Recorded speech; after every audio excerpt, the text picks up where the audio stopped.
Orthodox സഭ പുതിയ 4 മെത്രാപ്പൊലീത്തമാരെ തെരഞ്ഞെടുക്കുന്നു. അതിനായി മലങ്കര അസോസിയേഷൻ ഇക്കൊല്ലം വിളിച്ചു ചേർക്കാൻ തീരുമാനമായി. ഇത് സംബന്ധിച്ച് സഭാ സുന്നഹദോസും സഭാ മാനേജിംഗ് കമ്മിറ്റിയും തീരുമാനമെടുത്തു. മലങ്കര ഓർത്തഡോക്സ് സഭയിൽ മെത്രാപ്പൊലീത്തമാരെ തെരഞ്ഞെടുക്കുന്നത് തികച്ചും ജനാധിപത്യ രീതിയിലാണ്. ഇടവകപ്പള്ളി പ്രാതിനിധ്യം കണക്കിലെടുത്ത് തെരഞ്ഞെടുക്കപ്പെടുന്ന ഇന്ത്യയിലും പുറത്തുമുള്ള 4000-ഓളം പ്രതിനിധികൾക്കാണ് മലങ്കര സുറിയാനി ക്രിസ്ത്യാനി അസോസിയേഷൻ ചേരുമ്പോൾ മെത്രാൻ തെരഞ്ഞെടുപ്പിൽ വോട്ടവകാശമുള്ളത്. മെത്രാൻ തെരഞ്ഞെടുപ്പും മലങ്കര അസോസിയേഷൻ ക്രമീകരണങ്ങളും പ്രത്യേകം ചർച്ച ചെയ്യാൻ സഭാ മാനേജിംഗ് കമ്മിറ്റിയുടെ വിശേഷ യോഗം ഏപ്രിൽ 8-ന് ചേരും. മലങ്കര അസോസിയേഷൻ തെരഞ്ഞെടുപ്പ് ഓൺലൈനായിരുന്നു അവസാനം ചേർന്നത്. എറണാകുളത്ത് കോലഞ്ചേരിയിൽ 2022-ൽ ചേർന്ന മലങ്കര അസോസിയേഷനിൽ 7 മെത്രാപ്പൊലീത്തമാരെ തെരഞ്ഞെടുത്തിരുന്നു.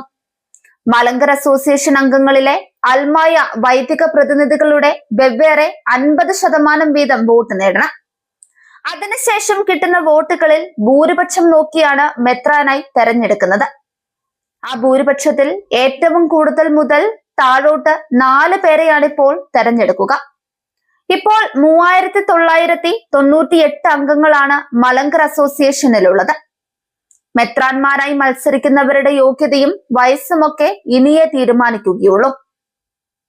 കഴിഞ്ഞ തവണത്തെ നിബന്ധനകളാണോ ഇപ്പോഴും എന്നറിയില്ല.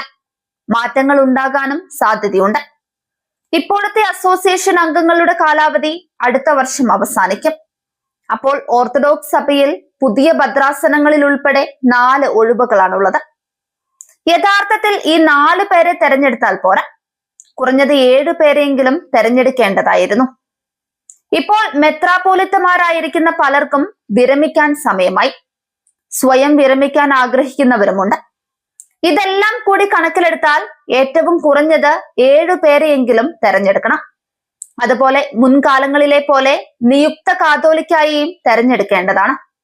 കീഴ്വഴക്കം അങ്ങനെയാണ്. നിയുക്തനെ തെരഞ്ഞെടുക്കേണ്ടത് സഭയുടെ സുഗമമായ പ്രവർത്തനത്തിന് അത്യന്താപേക്ഷിതമാണ്. ഇല്ലെങ്കിൽ വരുന്ന ഭവിഷ്യത്തുകൾ വളരെ വലുതായിരിക്കും. ഈ അടുത്ത സമയത്ത് പൗലോസ് ദ്വിതീയൻ ബാവയുടെ കാലത്ത് മാത്രമാണ് നിയുക്തനെ തെരഞ്ഞെടുക്കാതിരുന്നത്. അതൊരു കീഴ്വഴക്കമല്ല. ഇപ്പോൾ തന്നെ കാതോലിക്ക ബാവയ്ക്ക് ഒന്നിനും തീരെ സമയം കിട്ടുന്നില്ല. സഭാസ്ഥാനത്ത് പോലും അധിക സമയം ചിലവഴിക്കാനോ ഭരണകാര്യങ്ങളിൽ വേണ്ടത്ര ശ്രദ്ധിക്കാനോ കഴിയുന്നില്ല. നിയുക്തനുണ്ടെങ്കിൽ കാതോലിക്ക ബാവയ്ക്ക് ഏറെ സഹായകമാകും.